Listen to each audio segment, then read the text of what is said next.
Hey there nation, welcome to the show where we help you to play miniatures wargaming on a budget. It is I, Commander CheapSkate. We are back with another episode of Tales from the Tackle Zone. This is our series of Blood Bowl battle reports, and this is battle report number 2 that's swapped between my two friends Dark Lord Mac as well as Iron Major. Dark Lord Mac is bringing the Skavenblight Scramblers of the Skaven teams, while Iron Major is bringing the Dwarf Giants of the Dwarves. So we're going to play some background music real quick. If you want to see exactly what these teams are bringing for this one, go ahead and pause and take a look at your own leisure. So let's get this battle report on a roll.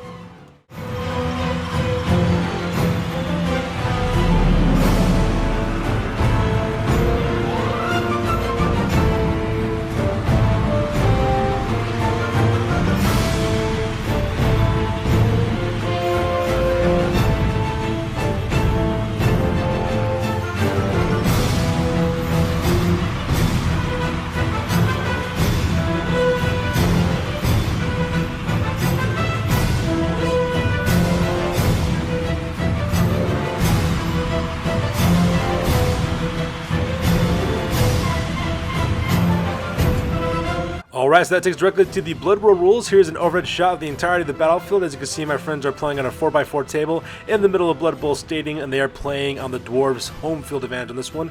As you can see, Dwarves players are aligned at the top with the fans, as well as Skaven players. There's not very many of them. On the bottom, there to support their team. In case you forgot how Blood Bowl works, basically there's two halves of the game. Each half consists of 8 turns per half, and whoever scores the most points ends up winning the game. It's pretty simple and straightforward. So with the Blood Bowl rules over, let's go directly to the top of the very first turn for the half. Alright, so that starts off as Skaven turn number 1. The Skaven actually received the ball on this one, so because of that they received the kickoff. Kickoff result ends up being an 11 where a rock is thrown directly into the crowd, probably from one of the Dwarves. Matches hit Skaven player number 10, Corpenrot, who is automatically knocked out from that roll, going straight to his head as well. And also the ball also bounces to the 2 position, 5 spaces, and it bounces one more time to the 7th spot, landing right behind Scythe of Skavenblight, which is the gutter runner who's right there on the bottom there, the wide zone there. At the same time, what's his name? Skaven player number 11, Scythe of Skavenblight, decides to blitz directly into Dwarf player number 6, Morgrond Athnenson, and actually results in both of them knocked down, ending in a turnover for this very first turn. And there's a close-up of that little rock being thrown directly into the Skaven player, basically got knocked out, which is actually kind of tragic. And here's an overhead shot, as you can see, of the battlefield there on the far right-hand side. Right across the line of scrimmage, you can see where the Scythe of Skavenblight basically got both knocked down result when he went up against the other Dwarf player as well. So they're both kind of laying down and results in a turnover. Alright, so with that leads us directly to Dwarf turn number 1. As you can see, a lot of movement took place in their drive for the very first activation. First of all, Dwarf player number 1, Othrin Zakmerson, who's a runner, goes for it and actually travels 8 spaces and heads up for it as well. At the same time, Dwarf player number 8, Wargun, blitzes into Skaven player number 3, Chargatek, the Dominator, manages to push him back twice due to Frenzy because Wargun is actually a Troll Slayer, so he gets the Frenzy skills and that kind of pushes him back a couple times as well with that blitzer right there in the bottom wide zone there on the bottom of the screen. At the same time, Dwarf player number 12, Moradin, as well as Dwarf player number 5, Grimgrod, both block Scalpific. The Rat Ogre manages to get a Defender Stumbles result, so because of that, that Rat Ogre goes crashing to the ground. At the same time, Dwarf number 4, Thrune Room, actually blocks Skaven player number 5, Morphin, and manages to push him back as well, which is pretty cool. And as you can see in this photo, pretty much the rest of the team just kind of goes forward as quickly as they possibly can towards the ball at the bottom of the screen there at the same time. And perhaps the most important play of all, of course, here takes place on the bottom of the screen here. This is Dwarf player number 3, who is a blitzer. He actually just kind of slips through the line and actually manages to pick up the ball at the same time and kind of ends his move phase right behind the Skaven line of scrimmage, which is actually pretty important as well. So the Dwarves are now in possession of the ball, and that pretty much results in a turnover because all the Dwarves have been activated. So with that being said, that takes directly to Skaven turn number 2, and as you can see, quite a bit actually happened. A lot of blocking for the most part ended up happening. First of all, Skaven player number 7, Bubonique of Putrid Stump, decides to blitz into Dwarf player number 3, Berlin the Blitzer, manages to cause a Defender Stumbles result, so because of that, the Blitzer kind of goes down and the ball fumbles to the 8 o'clock position as well. At the same time, Skaven player number 3, Chargatek, the Dominator, who's a lineman, blocks into Dwarf number 8, Wargun, which is the Troll. Basically, for him, just nothing really much happens for that one. They just both kind of stand there. I believe they both got knocked down was what the result was, but since both these guys are blitzers, well, one's a Troll Slayer, the other one's a blitzer, so they both have the block skill, and nothing really much happens between them as well. At the same time, Skaven player number 5, Mordheim, blocks into Dwarf player number 4, Thrunian, his name, actually managed to get into him as well. And at the same time, Skaven player number 4, Amumage, actually blocks into Dwarf player number 2, Norrin the Troll Slayer, actually managed to push him as well, so that part was actually kind of cool too. Now the Gunner Runner, Skaven player number 11, Scythe of Skavenblight, he basically runs and blocks to Dwarf player number 11, de Carmen, which ends up being a Defender Stumbles, so because of that he kind of knocks him down there at the other side of the battlefield. At the same time, Skaven player number 8, a caster the Burnt, blocks Dwarf player number 12, Mordheim, and actually causes another Defender Stumble, and then that character is actually stunned, which is actually results there on the top of the screen there. At the same time, for the very last activation, Skaven player number 1, Plague Roll the Infected, he basically runs and picks up the ball and makes his way towards the wide zone there as well, and he's got some Skaven players kind of moving down the bottom there to defend him as well. As you can see in this photo as well, the rest of the Skaven players just kind of move up to kind of defend Plague Roll the Infected, who is their thrower, who matches to have possession of the ball as well. Very dangerously close to the border of the game, of the playing field, but at the same time they're trying to make the drive down to the end zone. So that takes directly to Dwarves' turn number 2 for this drive. So Dwarf player 6, Magrand, decides to blitz directly into Skaven player number 1, Plague Roll the Infected, and manages to pushes him into the crowd directly.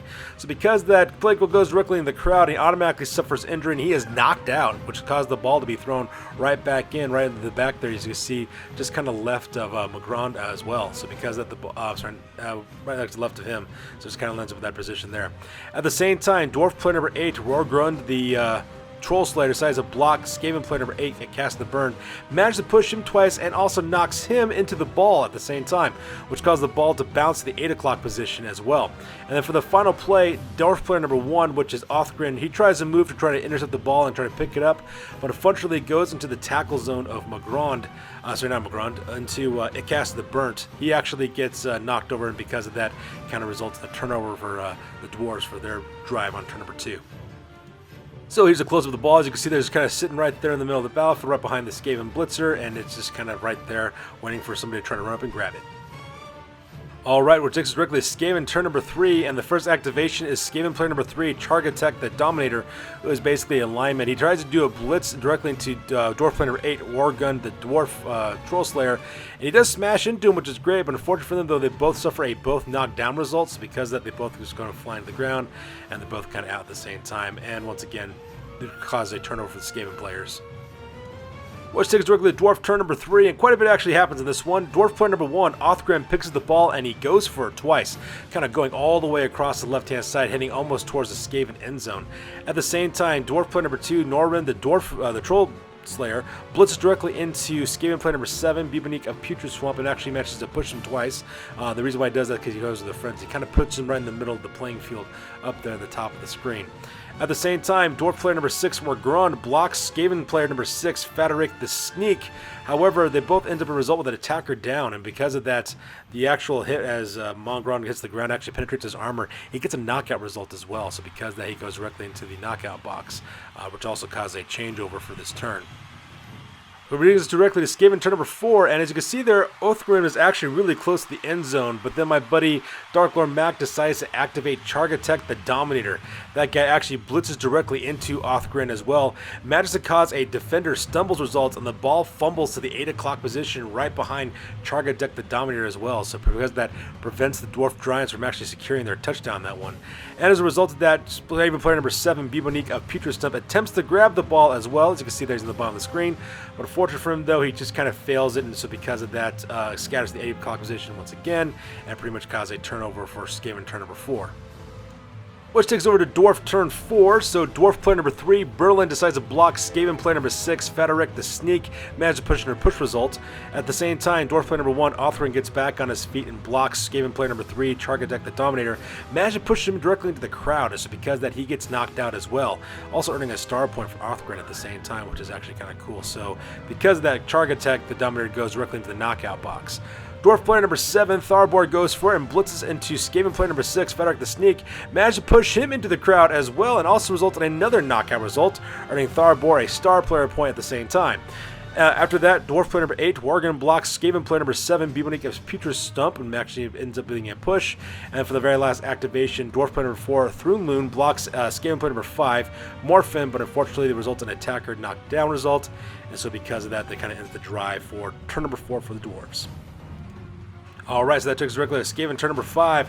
And what ends up happening is Skaven play number 11, Scythe of Skavenblight, the gutter runner. He decides to go for it, grabs the ball, and actually moves up twice. As you can see, he just kind of dips in real quick from the top of the screen, grabs the ball, turns to 180, starts making his way towards the end zone for the Dwarves. And as you can see in this photo, there is nobody between Scythe of Skavenblight all the way to the long drive to the other end of the end zone. So very, very bad move right there taking place right there at the same time. At the same time, Skavenblight player number 12, Atoxiad, which is one of the other gutter runners, he goes for and blitzes into Dwarf player number 7, which ends up being a defender down. So because of that, he is knocked out as well. So because of that, Dwarf number 7, he actually goes directly into the knocked out box as well. While this is occurring, Scalp Effect, the Rat Ogre decides to block Dwarf player number 5, Gimgrod, ends up in a defender down result, and manages to stun him as well. And at the same time, for the very last activation, Skaven player number 5, Morphin, does try to go for it in order to try to lend some support to the drive taking place on the bottom of the screen, but he fails because he enters someone else's tackle zone and is knocked down as a result from that. Which results in turn number 5, which is kind of sad. Dwarf player number 3, Berlin, who's a blitzer, tries to block Skaven player number 12, Toxiad, the gutter runner right there on the bottom of the screen. Unfortunately, when you rolled the result, it rolled up a attacker's knocked down result, and because of that, that pretty much ends the drive for Dwarf turn number 5 on this one. So that takes us directly to Skaven play number 6 on this one. So Skaven play number 11, Scythe of Skavenblight, the gutter runner, goes for it twice. Managed to move up 11 squares, going all the way down to the end zone. As you can see, there are some of the team members also trying to move up in order to defend him. We have a lineman as well as a Rat Ogre as well as another gutter runner just kind of watching his 6 o'clock as he's trying to make his way down the field in order to do that. However, while this is occurring, of course, Skaven play number 7, Bibonique of Putrid Stump, decides to block Dwarf play number 8, Roargun, and actually manages to push him away to keep him from catching up to the rest of them. At the same time, Skaven play number 8, Icaster, the Burnt, blocks Dwarf play number 12, Moradin, managed to cause a defender stumbles as well. And for the very last activation, Skaven player number 4, Amumage, decides to go into Dwarf player number 9, Femacrag, and actually managed to push results as well. And that kind of makes up the entirety of the turn for Skaven players for turn number 6. So here's a close-up of the pushes as well as the blocks taking place along the main line of scrimmage at the top of the screen. And at the same time, here's a close-up of the Skaven players on the bottom wide zone making their way directly towards the Dwarf end zone, which is a really bad situation for Iron Major. Alright, results in Dwarf turn number 6. So Dwarf player number 4, Thunrune, decides to go for and blitzes into Skaven player number 11, which is Scythe of Skavenblight, and both of them end up getting a knockdown result as a result of that. Luckily for the Dwarf players, though, Dwarf player number 4, Thunrune, has a block skill, so because of that, nothing much really happens for him. It does cause the ball to scatter to the 5 o'clock position, so because of that, the ball fumbles out of Scythe of Skavenblight's hands and lands directly right there in the middle of the field. Now, the rest of the Dwarf team also moves down towards the bottom of the playing field in order to catch up and try to go for the ball. And Dwarf number 11, Carmen, tries to go for it and pick up the ball, but unfortunately for him, though, he fails it, and the reason why is because he's within the tackle zone of another Skaven, and because of that, he gets knocked down, which ends the drive for turn number 6 for the Dwarves. So here's a close-up of the bottom of the end zone. As you can see, the ball is right there in the middle of the end zone right there. The end zone, the wide zone there. At the same time, you can see the Dwarf player that kind of knocked down. He's trying to go for it, but just kind of stumbled because I guess he's just all left feet at this point. Which takes us to Skaven turn number 7 on this one. For Skaven turn number 7, Skaven player number 5, Morphin, decides to blitz directly into Dwarf player number 4, Thunrune, managed to get a defender down result of that. So because of that, he just kind of goes crashing down at the same time. At the same time, Skaven player number 1, Plague Rule the Infected, he moves forward, grabs the ball, and goes for it, and makes it all the way in down to the end zone, scoring a touchdown for the Skaven. And just like that, the Skaven managed to get the very first point for the Skavenblight Scramblers, and they're 1 point ahead of their rivals, the Dwarf Giants, which of course caused a switch up and also caused another kickoff to occur. So that takes directly to Dwarf turn number 7, and for the kickoff result, the result ended up being cheering fans on that one. So because that, both teams earn +1 to their rerolls for the reroll values that they have for the remainder of this half. At the same time, the ball also lands right in the middle of the players, but it decides to bounce 6 spaces to the 1 o'clock position, ends up being a touchback. So because of that, Dwarf player number 1, Othgrin, the runner, manages to get the ball, and he decides to go for it, as a matter of fact. So here's a result of the picture right here in the bottom of the screen. As you can see, Othgrin decides to go for it, heading down towards the southern area in order to try to make his push right through the main lines at the same time. At the same time, Dwarf player number 8, Wargrim the Troll Slayer, decides to blitz directly into Skaven player number 3, Chargatech the Dominator, who's also a blitzer as well. He gets assistance as well. It results in a defender down result, and he kind of follows through and blocks Skaven player number 12, which is Toxiad, and both those guys get knocked down. However, Dwarf player number 8, Wargrim the Troll Slayer, has a block ability, so because of that, nothing much happens to him. And the reason why he's going to take 2 attacks is because he has the frenzy ability. And as you can see in this picture, the rest of the team just kind of moves up in order to get that part there. So you can see up there at the top, Othgren as well as the players are moving up to the north, while the rest of the players just kind of like trying to follow and trying to protect them as best they can for this second to last drive. So you can see here's a close-up of the foot of all the dwarf players, pretty much all of them, kind of creating like this gauntlet right around their one runner as they try to get across the field as quickly as they can for their second to last drive. So that takes directly to Skaven turn 8, which is their last turn for this half of the game, and the Rat Ogre Scalpific tries to go for in order to blitz into one of the characters, dwarves, but unfortunately he fails, and basically just kind of fails his going for it result, if you can believe it, and he actually gets knocked down as well. So you can see the big giant Rat Ogre just kind of laying there with that much happening there, and that ends up turn number 8 for the Skaven. And that leads us directly to the last play for turn number 8 for the Dwarves. As you can see there, the Dwarves should make a long advance trying to make it to the end zone, but they just can't make it. They're 2 spaces away, and they can't go for it because they already went for it twice before in order to try to close a distance. And it was a heartbreaking defeat for the first half of the Dwarves for the first half of the game. And here's a close-up. As you can see, the Dwarves are just 3 squares away from making it to the end zone, but they run out of time, which is really sad because their short little feet couldn't carry them any further. So with that being said, that ends up turn number 1, first half of the game, so we'll go directly to the second half. So the halftime results ends up being the Skaven players have 1 touchdown and the Dwarf players have 0. As you can see in this photo here, the Dwarves set up to receive the ball while the Skaven will be kicking the ball towards them. And you see they got kind of like this nice little layout between them with players in between to kind of intercept in the main area of the game as well as in the wide zones as well. Alright, so the kickoff goes off for turn number 3 for the Dwarves, and it ends up being a riot breaks out, which means that everyone advances to turn number 2. The ball also scatters to the 5 spaces to the 3 o'clock position as well, landing right behind Dwarf player number 8. So as you can see, they're right behind that Troll Slayer, as well as the Blitzer there right in the middle there, the wide zone. So that part was kind of crazy. So because of that, that's why we're advanced to turn to Dwarf turn number 3, because the space got advanced 1, so it kind of took away a turn for everybody, which is kind of sad. So for the rest of the Dwarf turn number 3, Norin, the Troll Slayer, decides to blitz directly into player number 7, Bubonique of Putrid Stump. Managed to put a defender result down on that guy as well, which is kind of nice as well. As you see, pretty much the entire team just kind of moves up forward as well because Dwarf player number 1, Othgren, managed to grab the ball and starts making his way down to the bottom of the screen there towards the bottom of the wide zone there. And the rest of the team just kind of moves up in order to take blocking positions, so that way Skaven players within their tackle zones at the same time trying their best to kind of defend their runner because the Dwarves have a really bad throwing game, but a pretty good running game, so we'll see exactly what happens to them. Which takes us to Skaven turn number 3, which results in a quick turnover. What ends up happening is Skaven player number 4 tries to block Blitzer number 3, Berlin, the Blitzer, but unfortunately for him, though, he suffers an attacker down result, so because of that, he kind of goes crashing down, and nothing much really happens from that. Alright, so that takes us directly to Dwarf turn number 4 on this one. So Dwarf player number 2, Norin the Troll Slayer, he blitzes directly into the catcher right there in the middle of the playing field, which is Skaven player number 1, Plague Roll the Infected. Ends up being the defender stumbles, and basically the rest of the team moves up as quick as they can. As you can see, the 2 throwers there are right there in the wide zone on the bottom of the screen, making their way towards the end zone, and the rest of the players are also kind of moving up in order to defend them as best as they can. In Skaven turn number 4, player number 11, Scythe of Skavenblight, the Gutter Runner. He tries to dodge out of one of the tackle zones for one of the Dwarf players, so that way he can make his way to the runners, and that way he can intercept them and try to blitz them. But unfortunately, though, he fails his agility test to dodge. So because that, of course, he gets to reroll the result because he has the dodge skill. But even then, that fails as well. And also the second reroll also fails because Dark Lord Mac decides to use one of his rerolls in order to do that. But unfortunately, it doesn't work either. So because of that, Scythe of Skavenblight goes down and pretty much ends the drive for turn number 4 for the Skaven. Alright, so that takes directly to Dwarf turn number 5. So as it goes with Othgren, the runner, he basically gets activated. He goes directly to the end zone and manages to score a touchdown for the Dwarf Giants.